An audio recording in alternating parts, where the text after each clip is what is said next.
За сайн байцгаана уу? Номын задлангийнхаа энэ удаагийн дугаараар гэрлийн өргөнөөс гаргасан Хар Хадаанбаатар номыг задлж та бүхэндээ танилцуулах гэж байна. Тухайн номын агуулга, уншаад өөр төрсэн сэтгэгдлээ яриад явдаг тийм контент байгаа. Энэ Хар Хадаанбаатар гэдэг нэртэй ийм А5-ын хэмжээтэй 327 нүрээс бүрдсэн 21 дид сэдвтэй 2021 оны 12 сарын 20-нд хэвлэгдсэн энэ номыг та бүхэндээ танилцуулах гэж байна. За дотроо ингээд хар цагаан зургуудтай 21 дид сэдвийг нь би эхнээс нь яг нэг-нэгээр нь товчхон агуулгын яриад тэгээд өөрөө бас эндээс юу ухаарсан бусадтай хуваалцах санаа оноо сэтгэлдлээ яриад явна. Номын зохиогч онгодууд за өгүүлэгч нь Жадран аймгийн тэргүүн Бүрий Булчируугийн хөвөн Хар Хадаан онгод, өртөөлсөн Нэгүүдээ цагаан овоо онгод, гүйшилсэн Нэгүүдээ цагаан овоо онгод, Хар Хадаан онгод.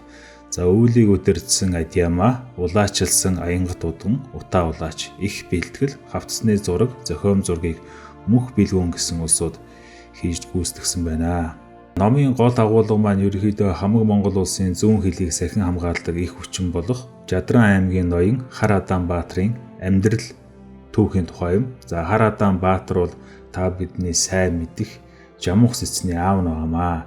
Жадран аймаг бол одоогийн Монгол улсын нутаг дэвсгэрээ үзэх юм бол зүүн талын аймагуудын хавцаа нутгалж байсан. Цаад хэд нь бол татаруудтай бөөр нуураар хилэлдэг. Хамаг Монгол улсын зүүн жигүүрийн цэргийн их хүчин. За тэгээ Хилийн аймаг байсан байгаа.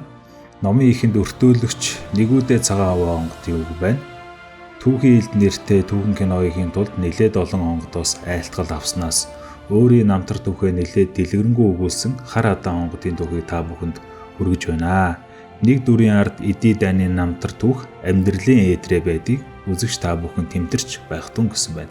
Тэгэхээр энэ бол түүхийн элд түүхэн уран сайхны киноны хүрээнд гарсан цуврал номнуудын нэг гэсэн үг. Тэгэхээр энэ түүхийн элдтэй холбоотой түүхийн нэг салбар түүхнэ. Номын задлангийн анхны дугаараар та бүхэндээ түүхийн элд номын талаар товчхон тайлбарж ярьсан байгаа. Тэгээд цаашдаа би бас түүхийн элдтэй холбоотой бусад 10 гаруй номсуудад гарсан байгаа. Тэрийг бас задлж ярих төлөвлөгөөтэй байна. Та бүхэн танилцуулж ярина. За ингээ Хар Хадаанбаатарын амьдрал түүх рүү орцгоё. Онцгой содонг бүүний ихэмшүүл, оршихуйн нэг үзэгдлэр тайлаад л өнгөр. Хар Хадаанбаатар.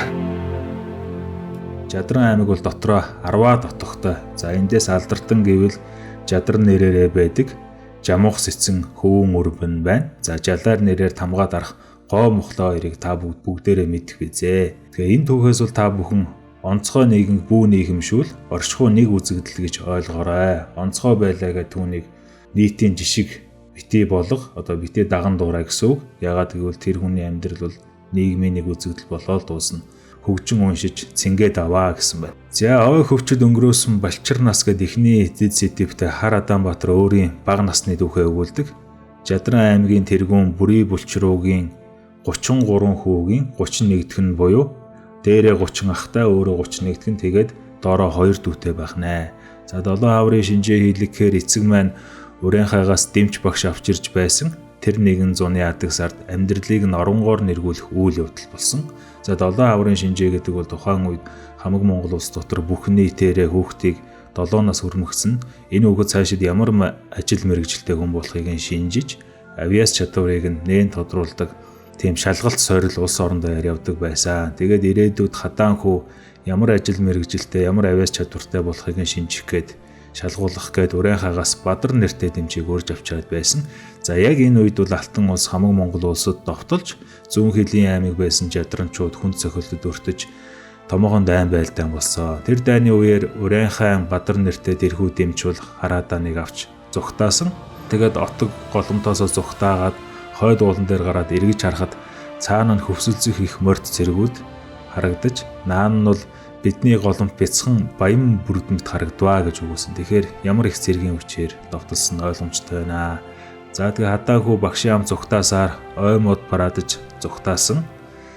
За тэгж явсаргаа гүн ойроо нилээд орсон. Араас нь ихэж явсан цэргүүд бол тухайн тайгыг галдан шатаасан. Тэгээ төмрөөс бас давхар зүхтаахын тулд салхи сүрж давхсаар байгаа зүг чигийн баримжаагаа алдсан гэдэг. Тэгээ багш нь зүхтаж явахдаа хөлдөө шарх авсан. Тэр шархаа бушуухан хальтмалт боож аваад тэгээд 3-4 хоног морин дийл дээр тэр хоёр бол дашмаг устаагаар давхсан гэж. За тэгээ их шувуу дотор орж буудлаад эндээс эхлээд адлын удлууд бол ээлжлэн тохиолдсоо. Харамсалтай нь багшийн шарх хүндэрч хөлөө өвдгөнийхөө доод үеэс тайрхаас өөр аргагүй болсон. Тэгээ чулуу мулуу унгажгаад нэг юм тайрч аваад төлж боогоод. За тэгээд ой дотор хэрхэн амьдрах арга ухааныг бол хадаан хүүд зааж эхэлсэн. Эхлээд уухус олсон, дараа нь урцаа барьсан. Тэгээд тэр хавийн ургамал навчнуудаас идэж болохгүйг нь ангилж ялгаж, ургамлыг навчаар нь, ишээр нь, үндсээр нь одоо яаж таних вэ? Хортой хоргоог нь яаж ялгахгүй? Энэ мөөгийг бас аль нь хортой, аль нь хоргүй гэдгийг ялгаж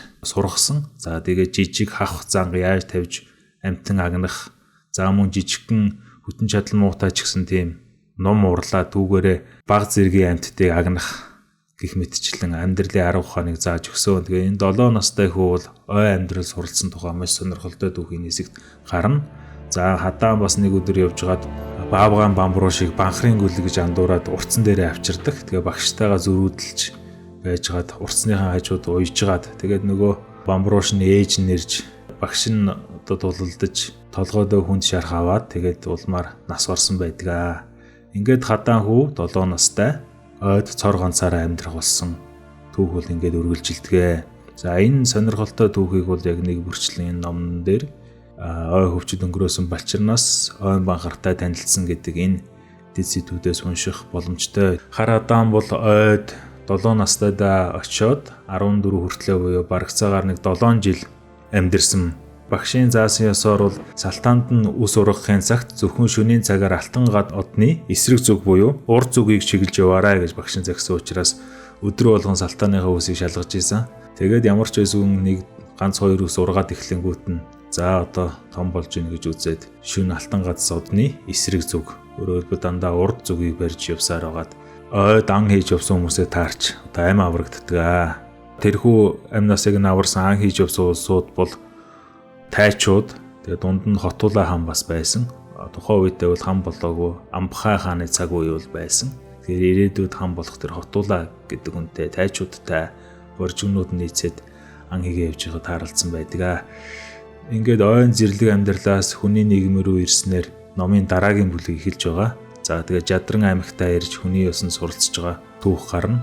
Дандаа нөгөө ойд байж байгаа тал газар гараад ирсэн хүн эхлээд их гэрэлд нүдэн нуухтаад нүдний өвчин тусдгаас ахуулаад тэгэл давстай хоол идэж чадахгүй, хүний амьдралын үнэрт дасахгүй. Эхний үедээ бол ой мод руугаа зүгтэж тэндээ очиж хоноод байсан. Тэгээ сүүл рүүгээ ах нь бүр аргаа барагдаад отог дээр ирэхэд бол Жадран отгийн нөгөө 33 ах дүүгээс нь ерөөсө цорын гац нэг ах нь л үлдсэн байсан. Тэгээ бус нь бүгдээрээ дайнд өргөцсөн. Тэгээ тэр ах нь отгийнхоо тэргүүг хийж ийсэн. Хүний амьдралд, хүний ёс нийгэмшүүлэхийн тулд нилээд их юм болдог. Хадаан тэгээд гэрээсээ гарч зүгтаад байсан учраас бүр гэрт нь гинжээр дөнгөлж байлгасан гэж байгаа. Тэг 21 хоног гинжтэй дөнгөлүүлсэн. Богцондоо байсан нэг жижигхэн хутгаар тэр дөнгө гинжээ өрсөөр байгаад дарайх гэж таслаад гэрээс гарангуудаа уяан дээр байсан морийг унах гэж оролдоо. Тэгэнгүүт нөгөө морь нь тийрч унгаагаад тэгээ хавиргаа угаалсан. Гэх мэтчлэн иймэрхүү олон адал явдал түүхүүд болдог. Жадрны Хар Адам маань боржигны исүүхэ тайчуудын агаачуу нартай нэг 10-т болж тухай үйл явдал гарна. За энэ хэдийг яагаад ингэж нийлүүлээд байна гэхээр ер нь ирээдүйд Монгол улсын авч явах төмт мянгат толголоод авч явах чадвартай энэ залгамж халаагаа ноёдууд бэлдэх, тэгээ хооронд нь танилцуулах, ирээдүйд хамтарч ажиллаад үйл хийхэд нийцтэй байх үтнээс эднийг заавал нийлүүлж нэг 10-т болгоод байгаа. Жадран бол хамаг Монголын одоо зүүн жигүүрийн их хүчийг бүрдүүлдэг томоохон аймаг байсан учраас за боржигн тайчууд бас ялгаагүй томоохон хотог аймагуд. Тэгээ энэ гурван ямарсан нөхөрлөөд тэгээд эндээс анд нөхөдтэй болох нийгмийн харилцаанд илүү одоо гүнзгий оролцож эхэлсэн. За тэгээ энэ хугацаанд бол Хар Адам маань 2 удаа дайн байлдаанд явж үздэг. Гэхдээ нас бага учраас дайны арын игнэнд буюу зөвхөн ачлага зөөх, хүүр зөөх гэх мэт үйл хийж исэн. Тэргүй игнэнд байлдаагүй. За тэгээ Хадааны өөрийнх нь хэлснээр адуунд явна, дайны бэлтгэл хийн, эгч нарт өргөгдөнө гэд ийм байдлаар амьдрал үргэлжилнэ гэж бол бичсэн байгаа.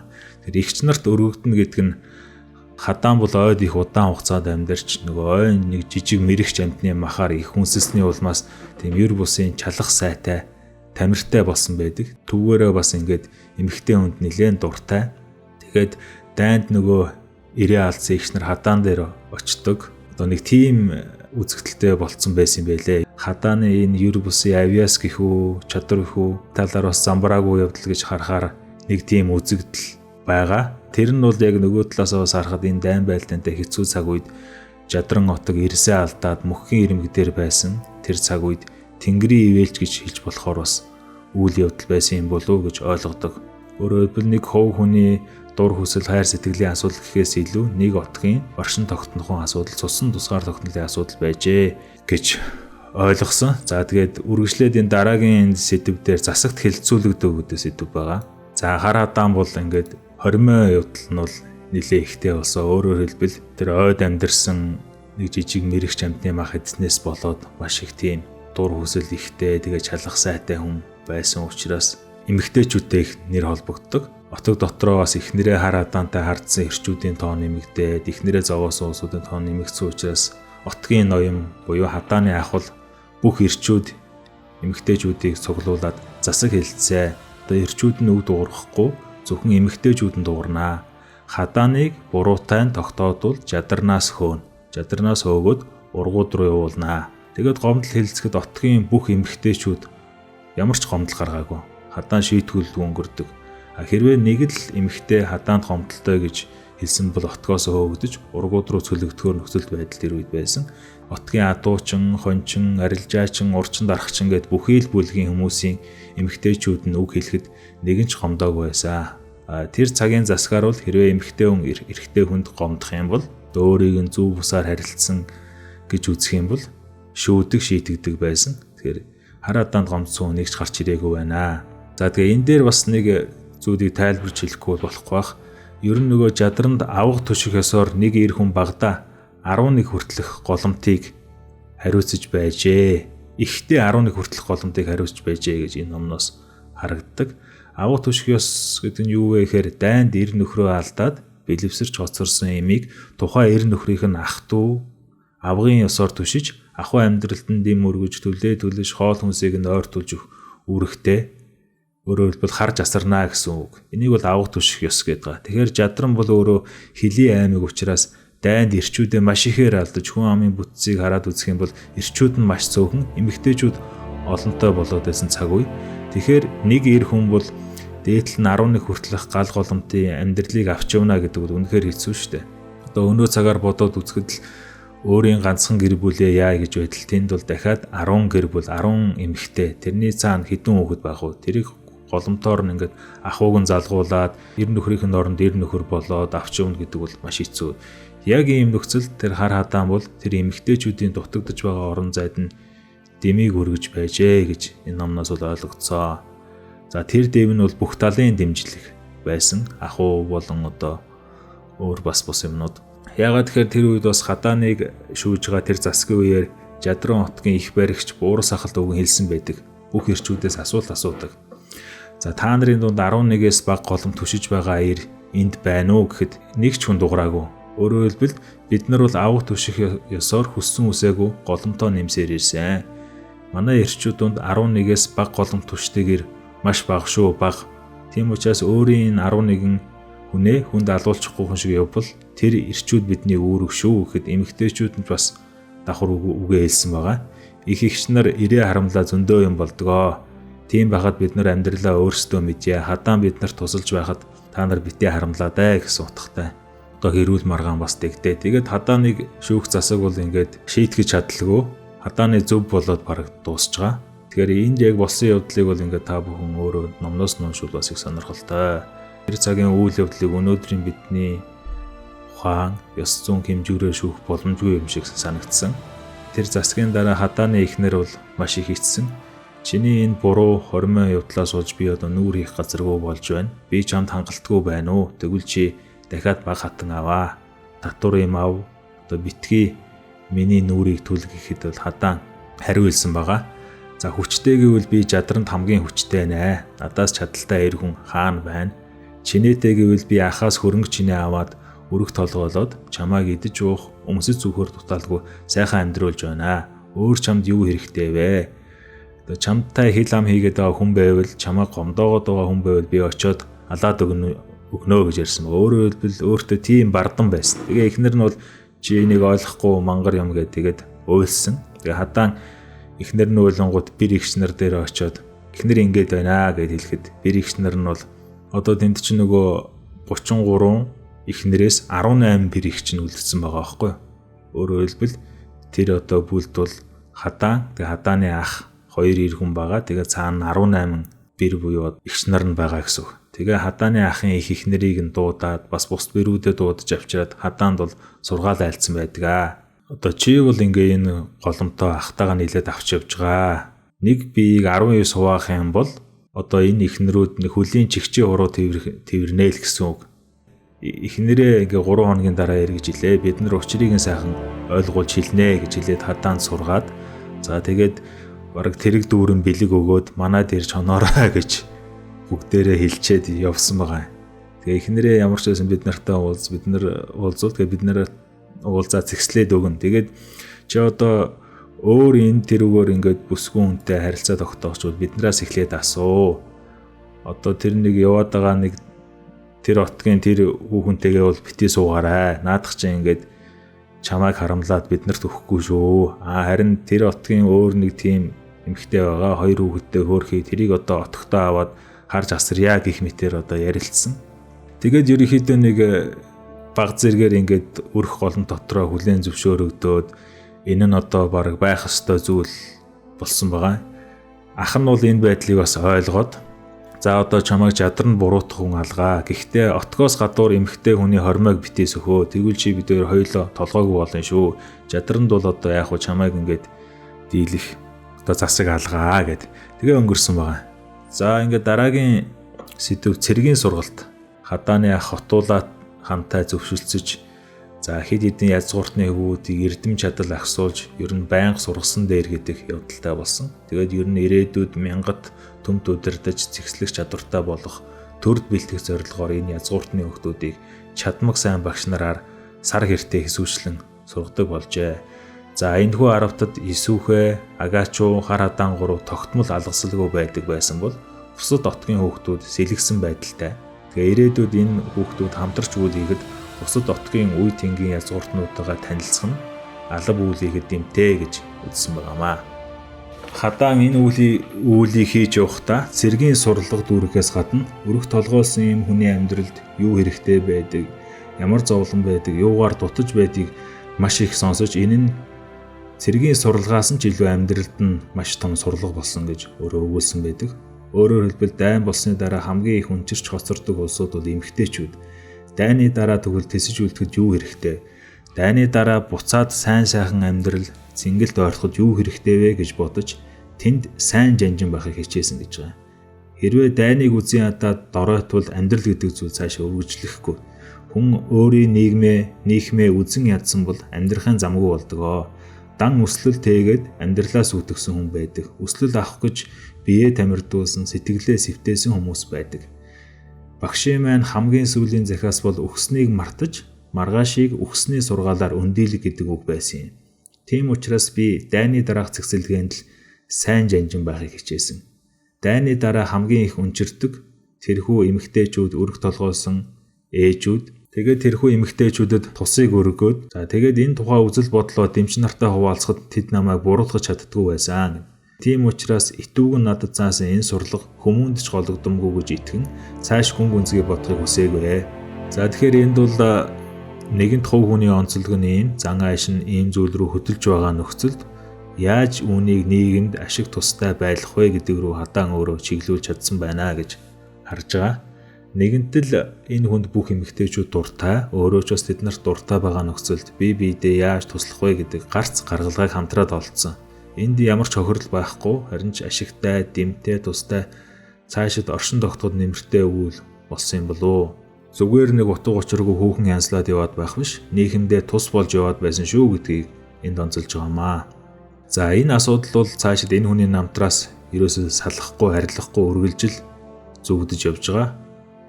Тийм учраас энэ номын талаар одоо сэтгэл болгонд ингээд дурддаал явах бах. За дараагийн бүлэг бол хариуцлагыг ухамсарлаж эхлэв нэртэй тийм бүлэг. Залуу халуун насны цогоор дэггүүтж явсан аравтууд дайн жинхэнэ ёсоор орж дэрэгдэх нөхдөө алдаж харуусал гэдгийг тээж үзсэн. Өмнө нь арын шугамд байлж явсан бол энэ удаа дундын шугам руу орж ирснээр дайны жинхэнэ дүрхийг харж цэргийн суралгаа огоорч явсан гэмээ ухаарсан. Мөн хадаан өөрийн 2 дахь нуган үрээ алдсан. Өмнө нь нэг удаа жадарнаас хөвгдөх үедээ нуган үрээ алдаж байсан бол энэ удаа салхин цэцэг өвчнөөр 2 дахь нуган үрээ алдаад өөрийгөө зүхэж харуулслыг ихэд мэдэрсэн. Өөрийнхөө гიშгсэн мөрийг харж үүлийн үрээ хайж бурууг алдааг өөрөөсөө ирсэн ч ухаарч ухаанаа ерөөсөө олоогүй. Тэгээд гэргийнхээ сэтгэлийг тэтгэх гэж бэр ихч нараас 1000 үг сонсон ч гэсэн ухаанаа исуулсан. Ингээд татараас гэргийнхээ ээжийг дуудан авчруулж тэнд залуу гэр бүл алдсан алдаагаа харж ээжээсээ суралцж хүүхдээ сайн асардаг болж за мөн удган зайранд очиж ухаан сонсож дом ёс хийлгэж цаашид ингэж халуун голомтоо бузарлахгүйг хичээх болсон гэж байна. Өөрөөр хэлбэл хоримоо явдлаа засаж 19-оор багасгаж хоногт нэг хүүхэн болсон гэж бичжээ. Тэгэхээр энэ хойно гардаг үлүү гарахгүй үлүү ямар ч байсан хадаан би ер нь яагаад ийм хүн болчоо гэдгээ удган бөө улсууд дээр очиж асуухад тэнд бол нэг дом хийж өгсөн гэж байна. Тэр дом нь болохоор гэр бүл бат бөх байхтай холбоотой. Энэ хоримоо явдал энэ төрөө бас хязгаарлах тухай тийм дом байсан юм шиг байлаа. Тэгэхээр тэрнээс хойш бас хүүхэд эндхэн гайг болсон гэж яригддаг. За 100-ын зэгсдгийг дараагийн сэдв. Энэ хэсэгт бол хар хадаан өдөрдөгч байхыг суралцсан. Учир нь хадааны ахын нас өндөр болж за чи өөрийн хүчээ чадранд байгуулаа. Хөвгүүдээс нь үлжи насны хувьд ахмад тэгээд түмэндээ илүү нэртэй. Тиймээс ядаж ядарны тэргүү болохгүй юмаа гэхэд сайн төшиг болох үүрэгтэй тэр үүргээ ухамсарлаад нийт түмнээ дааж нэр төрөө өргөж явахыг хичээх дүн гэж загсан. За тэр ёсоор 100-таа бүрдүүлсэн. 100-таа бүрдүүлэхэд бол ямар ч асуудал гараагүй. Таньдаг эгч нарынхаа ууган юм удаах хүүхдүүдээр л дорнд бүрдүүлчихсэн гэж байгаа. За тэгээд харин 100-таа захирахад нилээд асуудал гарсан. Тэрнийгээ зэгсэж дүүргсэн. За ямар ч байсан 100-таа хүлээн зөвшөөрөгдөөд нэг амтай болоод байхын цагт татарын зүгээс байдал биш гүйдэж ойрын хугацаанд бидний рүү довтолж магадгүй чимээ сонсогдсон. Тиймээс 100-таа бэлэн байдалд байлгаж загасчлах нэрийдлэр бөөр нуурлуу үе үе явдаг болсон. Ингэж явж байгаад татаартай байлдаж манлай зэрэг болж анхны ялтаа авсан байдаг. Өөрөөр хэлбэл тэргүү магнад татааруудтай байлдаа тэнд ялтаа авсан байдаг. Тэгсэн ч гэсэн бас хяар уншиж чадахгүй, хяар ойлгохгүйгээс болж уулгаланд довтолж байгаа 100-таас 11 хүнээ алдсан. За тэгээд хохирлоо тоолох эрдэм ухаан суралцсан гэх мэтчлэн энэ дайнасаа бол сурлага олж авсаа. Тэндээс тэгээд удалгүй бас хотуулаа ханаас зарлиг ирж бөөр нуурын ур татааруудад дахин байлдсан. Тэрхүү дайнд бол хонхтон отог бүгдээрээ сүрч хамаг Монголын томоохон хотгууд нэлээд их хохирол амссан дайн болсон. Энэ болохоор Монгол татарын хооронд болсон 10 дахь дайн байсан гэж. За тэгээ энд ямар ч байсан хотуулаа хантай нэгдэж сүр бараа болоход бол татаарууд хүлцэн бууж өгч хөлийн шугамаа тодорхойлж за би рүүгээ ахин дайрахгүй байх гэрээнд төрсэй. Гэвч татаарууд бол үгэндээ хөрөлгүй удалгүй цэргээ зэгсэлж дахин довтолж энэ дайнд бэлтгэлгүй байсан жадранчууд сохиулж ах маань тэнд өөд болсон гэж байна. Одоо отгийн тэргүүнгүү болсон гэж энэ жадраа. За тэгээд татарын зүгээс гинтүү цохилт ирэхэд гэргийгээ аваад зүгтаасан. За манай жадарны отог гэр бараа гэд бүгд л яг багад маань хэрхэн түгээгдсэн тэрэнд автагдсан. Нөгөө 7 настайд бас орон гэрээ түгээлээ зүгтааж исэн. Тэгээд тэнд тэгж ялагдаж үзсэн. За хотуулаа хаан ирж манай отгийг авраагүй бол бид бүх хүн амаа сүйдлүүлэн талхлуулах байсан гэж. Оршоох ёс хийхэд 480 цогцос байсны дийлийнх нь хүүхэд, эмэгтэйчүүд, цөөхөн хитэн эрчүүд байсан. За эндээс амьдралыг дахиад босгож эхэлсэн. Хээрээр гэр хийж явахад гэргийн хээлтэйгээд жамуухаа маань төрсөн. За тэгээд үрийнхээ төлөө өөрийн үзэж байсан жаргал цэнгэлээ үрдээч бас үзүүлнэ гэж хичээж чивчирсэн. Отгийн тэргүүн үгүй болсон учраас нөгөө бэр ихч нар нь ч гэсэн одоо нөгөө 18 байсан бэр ихч нь 5хан л үлдсэн байгаа. Тэгээд бэр ихч нар нь за өрөх бүлээ миний дүүл мэдэж одоо алдснаа босгон шүү. Бид чамайг тулж түшнэ. Гэхдээ бид бол эмэгтэй хүмүүс олж зөөхийг эрен мэдэж өсгөж өндийлэхээ эмэн мэддэг юм. Тиймээс хатуу байгаараа дүүмэн хамаг олноо тэтгэх ухаанд хүрэх учиртай гэв. Ингээд 100-ын тэргүүд амьд үлдсэн гэрчүүдээрээ нийлээд ойгоос мод авчирч урс босгож ядаж хур бороо ороход тух алдахгүй байхыг бодсон. За тэгээ уран үлдэхэд хүртэл хугацаа эрэхтэй учраас эхлээд бүтэн тогооч болтгоо олох гэж Жадарны 10 хүрээний 4 л дайнд үргэдээгүү тул тэндээсээ илүүгээр хүүхдийн үлгий юу л байна түүнийг олж авч за мөн салжууд ах нараас урдын андгаа өрийн төлбөр гэж эдээ ахт авч тэгээ хоногоо өлдөөхгүй төрсөн. Дайн гэдгийн дараа ямар хүнд хэцүү байдал байдаг вэ гэдгийг үлийн нүдэнд харагдтал өгүүлсэн энэ хэсэгт.